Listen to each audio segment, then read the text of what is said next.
What's up, world? J Black 830 from the Universal Hustle Podcast. Today's guest, I would like to invite Chris and Kristen Pugh, the directors of the Hill Country Axis Volleyball Club. Let's get into it.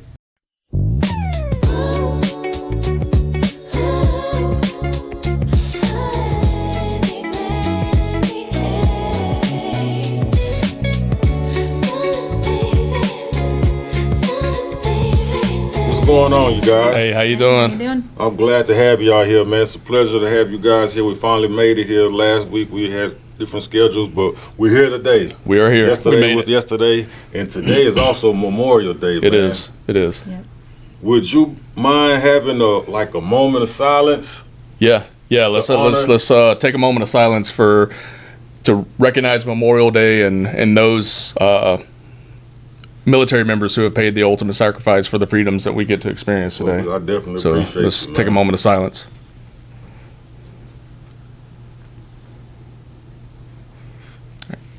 Thank you. Yes, sir, man. Again, I appreciate what you do for us, man. Just like a lot of it's my people, pleasure, man.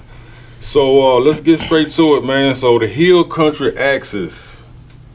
That's deep, man. I've been hearing that name everywhere for the last couple of years, man. I see the kids with the T-shirts, Axis. And I never really understood exactly what it was. It was volleyball, obviously, because I've seen the volleyball, but you're the guys that created this whole thing.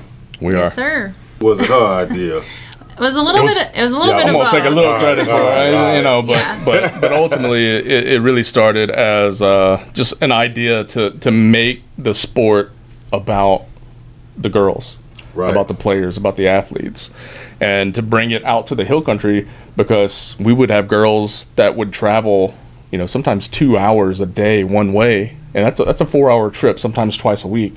So we wanted to bring, just for practice. Right. I don't want to sound like Iverson or anything, Right. but just for practice. So we wanted to bring it out to the Hill Country and really provide an opportunity for the girls and the athletes and the families in the Hill Country. Right. So, I think that was a wonderful idea. So did you just wake up and say, baby, let's try this? Well, he's always kind of been the kite flying in the sky. He's my idea man. Right. And then I'm usually the person holding the string down on the ground. And at the time, my best friend was living with us. He had his foot amputated due to a war injury. Oh, wow. And so the two of them would be driving to rehab and physical therapy. And they were like, hey, we've got this idea. We've come up with a team name and team colors, and I think we can do it. And at the time, we lived in Bernie, and we had friends that lived out here in Kerrville, and we kept talking about the need in the Hill Country, and they were like, y'all could do it. You could create this club. And so they figured out all the logistics as far as, who we were going to be and what our brand represented.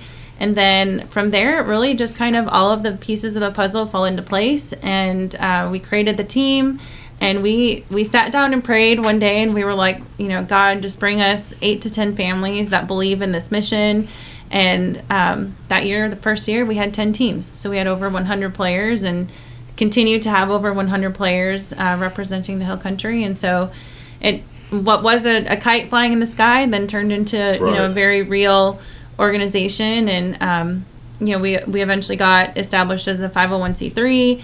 So every year we just try to grow to make the experience better for the players and the families. And oh, wow. That's all out here in the Hill Country. That's amazing. This is definitely a God up there, man. He's listening. For sure. There is. For sure. He's definitely Yes. listening, man. That's amazing. Yeah. So from the day you woke up with this thought, how long, what was the span from the time you came up with the idea and actually pushed the button? Ooh. Oh, So pretty fast. it happened really fast. It did It happen really fast. did. I mean, it was just, like she said, I'm the big kite. idea, the kite, right? She does a great job of keeping me grounded, but we had these ideas, and then through the volleyball season we were part of at that time, it was like, hey, we need to do this. And I remember in June of 2022, right? 2021. June of 2021, I was at drill out in Houston, and she called me and she was like, hey, we got to pull the trigger on this. Right. So that following week we established everything. So it literally just happened. And then a quickly. couple months later, we started our first season. Yeah. Right. So November is the start of the season. So June, everything kind of kicked off, and then over the next few months, we had a talk with some coaches, and we had some families that were on board, and then it was official by fall of 2021. We had kicked it off, and it was never turned back. Yeah, we had our inaugural season. Yeah. I'm pretty sure it was a couple of kinks here, and the kinks said that was unexpected. What was Absolutely. what was the most biggest one this far? Oh gosh. I mean, I feel like we try not to make any situation so big that we can't overcome it. But I mean, we've had everything from uniform blips and situations there. We've had injuries that we've worked through. You know, I don't know. I think for us, the greatest challenge is space. I don't know. Yeah. Right. You The know, space. Yeah, we Yeah. always the logistics of finding gym space throughout every year. It becomes growingly. So it Yeah. started off in what y'all used 2 gyms at one time when y'all started with the 10 teams. Ooh. Yeah, so we've been blessed. We partner with a lot of the schools around town because we don't have our own gym. That's the kite currently in the sky is to build, eventually build our own gym. But we've been lucky that we've partnered with Shiner and with KISD, Kerrville ISD, and wow. Ingram ISD, and so we've established really good relationships with the athletic directors and the coaches at all of those schools. And so really it's just maintaining those relationships, working out the Right. logistics. We try really hard not to interfere with the school sports because we know that our athletes play multiple Yes, sports. So yes. we work with them on, figuring out a schedule that allows us to get our girls into the gym after school hours, but also allows for the districts to be able to have their student athletes, Right. prioritize their sports. So How does that work with the UIL? Is that considered a violation? it's in- not in as much of a season, or- violation for the girls. The hardest part for us logistically is the coaching staff. Yeah. Oh, okay. Yeah, we're not allowed to have school coaches also coach girls in the club environment. Until, Yep. Yeah, once they Until turn graduate. 13U, they oh, wow. they can't even coach one girl. So that's something y'all knew about already before y'all was prepared. Yeah, I Yeah. would say though learning the rules has there was a steep learning curve in the beginning, and understanding what we could and couldn't do through USA Volleyball, which is the larger sanction, the division that we fall under. But once we read the rule book a few times, and we also have been blessed with mentors. We have a lot of people that we know that are doing the same thing as us in San Antonio and other areas. Motivation. So so we had a lot of coffee break or coffee meetings and just a lot of conversation with folks Right. that have been doing this to be able to understand what our right and left limits are. Yes. Because there are a lot of rules. But he's my rule follower. He's my militant. Yeah. Can't break any rules. I'm the black and white for sure. Yeah. Right. No, we need that sometime, man. Yeah, but I would say logistics tends to be our greatest mountain, compared to the other molehills that we have. Right. Is just working out, space and timing so that we can get the girls where they That need to goes be, a lot and the with, coaches. like, the scheduling. Okay. Yeah. And with her talking about the mentors and whatnot, that's a big piece of when we started this. One of my favorite Bible verses is as iron sharpens iron, so does one Right. person sharpen another, Amen. and that's not just within this club, that's within everyday life, and, Right. and it's just such a huge opportunity to learn from others, be a mentor or be a mentee, regardless. Never too old, never too young. Never.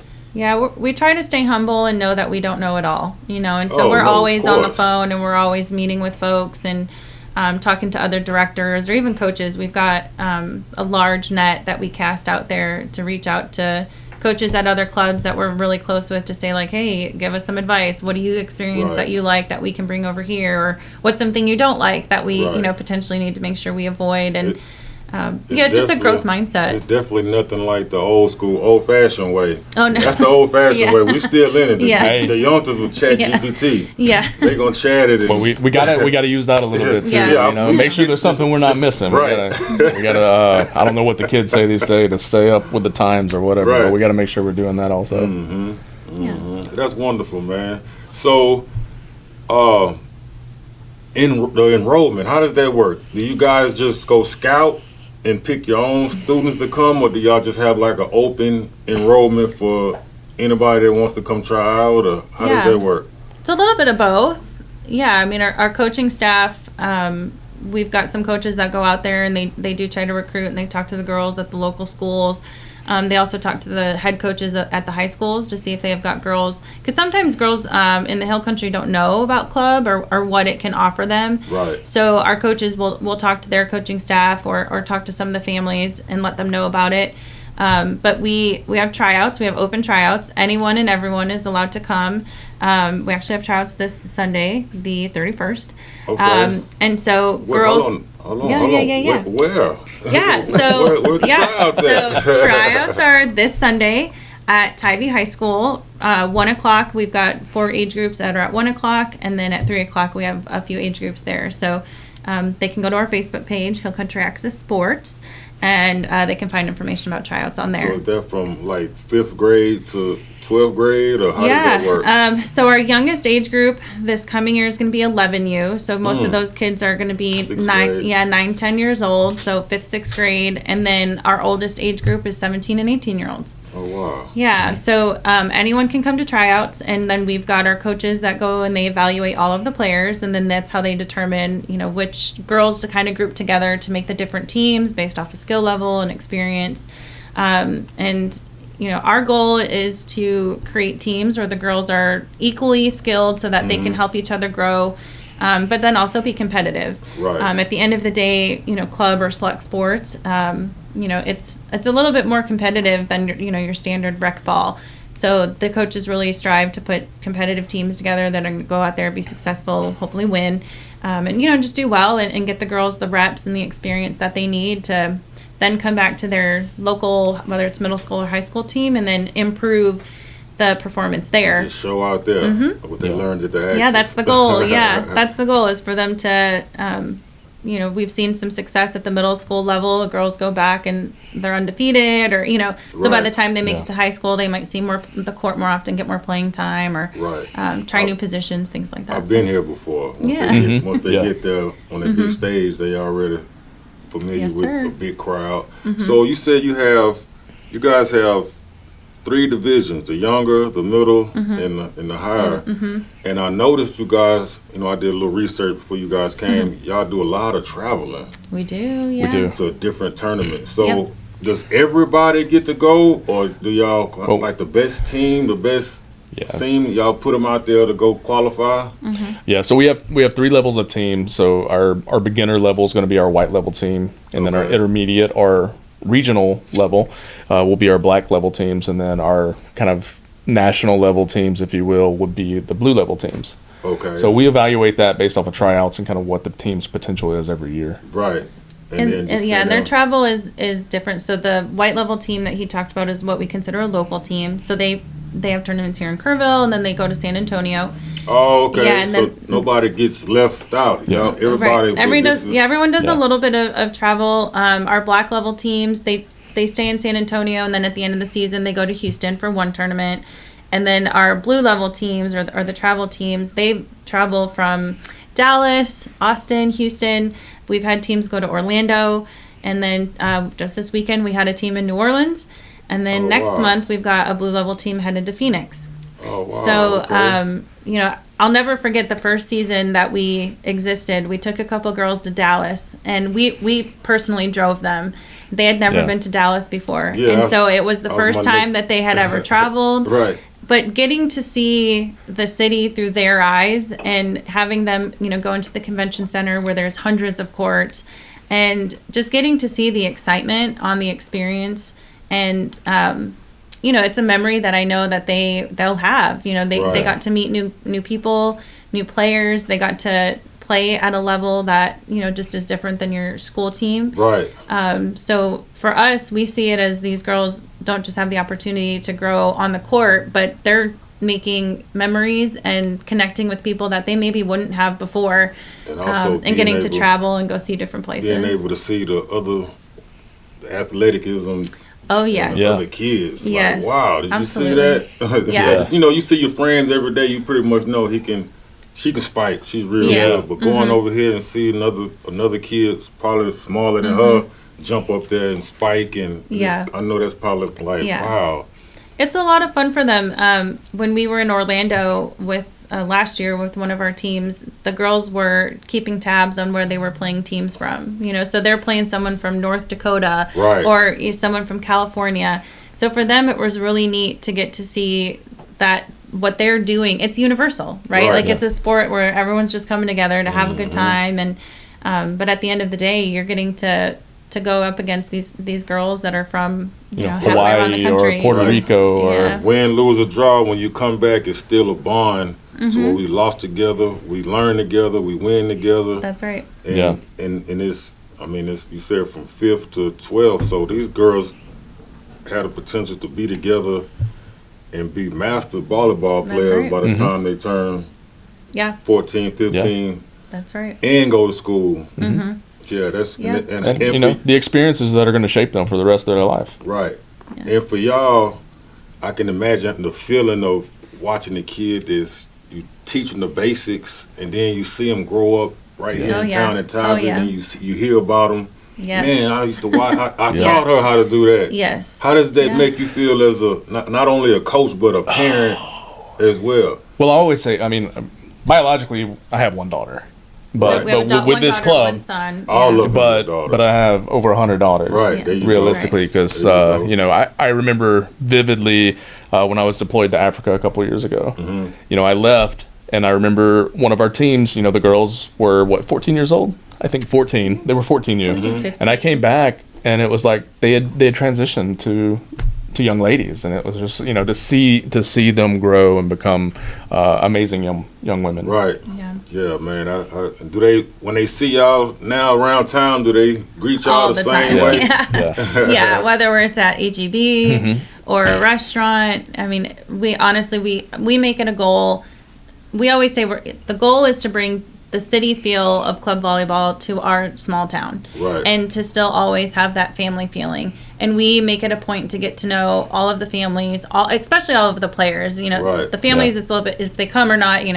But we make it a point to where the girls and the coaches always know who we are, so that we can walk into a practice, go to a tournament, and that if we see them in town, we can ask how they're doing, how is their family, what's the siblings, that's what's up, man. And on a personal level, I've gotten to know a lot of the moms really well, and so just being able to see them as real people, and I know the struggle of being a sports mom and outside of volleyball, life outside of volleyball, and just being someone that can catch up and just how you doing, and to be more than just a coach or the director, and just someone that we call it our Axis our Axis family, and be part of the herd. Be part of the herd, right. We're deer, so for us it's just important to see that human side of things, and they're not just another number, they're not another girl that's on a team. Truly, to us, we want them to have the best experience, because that's what we would want our daughter and our son to have. And family, love, skills, everything. All of the things. This season, we got to see it come full circle, where we had some of our previous players come back and actually coach. Yes. Oh wow. So it came full circle, and that's been a vision that we've had from the beginning. Yeah, so they started with us at 14U, so most of them were 13 years old when they started, and then they played with us for 4 years, and then this year they were seniors at Tybee, and so 3 of them actually came back and were coaches for our teams. That's crazy. And honestly, it kind of brought a little tear to our eye, because it just really embodied what we have tried to instill in these girls, and to see the littles look up to them as to who they could be someday. It really just meant a lot for us, because it's not just about the player that you're on the court, but just what are you doing off of the court, what service, how are you giving back. And this year, we've got girls that are already finishing up this season, and they've already told us we've got 4 or 5 girls that want to come back next year and coach with us. And so for us, that is just kind of a reminder that maybe we're doing something right. Most definitely. They want to come back and be a part of the program in a different capacity, and and again, their families support it, and we call on those girls to really be role models to our littles, and kind of on that same line, you were talking about girls that we see come in really young and grow up. the first year we started, we did have an 11U team, and that team now is moving in. They're going to be high school freshmen next year. Yeah. Okay. And so they're making that transition from being what was the younger team looking up to the older girls, Right. and now they've Looked got up to. little sisters, because we try to Right. do big sis, little sis with our okay. teams. So they're transitioning now to be the big sisters, and they're like, they remember what it was like to look up to all those Right. girls, and now they have the opportunity to be that big sister to a little, 9, 10, 11-year-old, and to tell them about how we work as Axis and how the culture that we've created, the traditions that we have. And so it's really fun to see that the last 5 years, what we've put into the girls, they now have kind of taken that under their wings and, are doing it themselves. Yeah, the world's spinning, man. It kind of make us feel old. Huh? Yeah. Yeah, it does. Oh, yeah. It's not stopping. Yeah, that's right. So, I mean, I 100 teams. 10 teams, 100 players. Oh, 100 players. And we had about Yeah. 23 coaches this Yeah. past season. 100 players. Over And 20 it coaches. takes, I'm imagining it takes a lot of coaching going on, man. It So does. how do you guys even see somebody as a coaching candidate? Is it the hard coaching? Is it the history of their volleyball experience? Is it the positive mindset they all the have? above. All of the above, yeah. Everyone's going to bring their own coaching experience, and that's one of the things that we work through every year, because being in the Hill Country, there are a lot of talented people out here, Right. and for us, finding coaches and then pouring into our coaches and developing our coaches, whether it's sending them to training, providing them with the resources to be a better coach, and feel supported is a big piece as well. Right. So that's one thing we try to do every year, send our coaches to high-level training if they can, whether it's virtually or in person, because they offer both. And we try to, extend those opportunities to our coaches, because we feel like if we invest in one coach, that's going to impact multiple players versus investing in just a single player. Yeah, that's a great strategy. Yeah, man. but I love we've that got one. coaches that come from a little bit of everywhere. We've had people that have coached at the high school level, folks that have coached the middle school. Some that started with us 5 years ago as just coaching, YMCA local rec, but then through training and development, we've got some coaches now that are certified referees, and so Right. they've really upped their experience. Obviously all of our coaches have some background in volleyball, whether they Right. played it themselves or they started out coaching at the rec level and then now are at the level that they're at. But I wish we could have all of the local high school coaches coach, but again, we get back into that UIL issue. But I would say, like, outside of logistics, that's probably been our other challenge, is trying to find coaches that, want to have this experience, because it's not so much of a time commitment to where you feel like it's too much on your plate, but it is, it's usually something that is in addition to a job that they already have. You have to have a passion for it. You have to have a passion Right. for it. You have to obviously be good with kids and, So every be able to team- communicate. There's a lot of teams I played for coming up, and I noticed in my generation, every team has that one coach that nobody wants to make mad. Do y'all have, you know what I'm saying? Do y'all have that type of, where you gonna run these drills and they do not play about anything? Now, dealing with girls, that's what I'm about to ask. Do you think that's kind of too much being girls, or do you think that tough affects the girls just like it does the boys? I think there's needs to be a healthy balance, right? Right. And understanding the why behind it. We talk about punishment versus consequence. Like Right. we're not here to punish players in any way, shape, or form, but there are consequences that do happen, and then does it help you in any way, shape, or form get better at the sport that you're currently Right. playing? So we want to make sure that those things align as well. Right. Yeah, I don't think we have anyone though that's like super, super hardcore. I would say most of our coaches, since they are female themselves, have an understanding of. they're female. Most of them are female. Yeah. Okay, they're I female. got you. So I think they have a pretty good understanding of how I felt at that age and what I was responsive to. Some of them are a little bit harder, and some make them do a little more conditioning than others, and But again, most of it's explained to them. You know, if we're going to take an hour and do some plyometrics and some strength training, it's going to help you because it's going to make you jump higher, make you, your reaction time quicker. Increase your stamina. Punishment is going to be beneficial. Yeah. Exactly. That's right. Because there's some days, especially in 2-day tournaments, right. You go in, okay, I play one. If I lose, I'm done. If I win, I'm gonna keep playing. I'm gonna play 5 games, and then we may play 5 games on so sometimes back to back, and endurance is key. And you military, man, so I know you got a lot of strategies to get some endurance going. yeah, that's right. Yes. Okay, well, again, man, is there anything else you guys want to share before we close the session? There's one thing I wanted to share. We, always have that kite in the sky, and like I said earlier, we want someday we hope to have our own gym. But this year, one thing that's exciting for us is we're partnering with HCA, the Fellowship of Christian Athletes. Oh wow! And they're very well known here in the Hill Country. They do stuff with KASD and with Ingram, and they like Fields of Faith or things like that. But we started partnering with them a little bit this last season, but this year we really are going to be going hand in hand so that the athletes are going to be able to do like weekly devotionals. They might do a Bible study.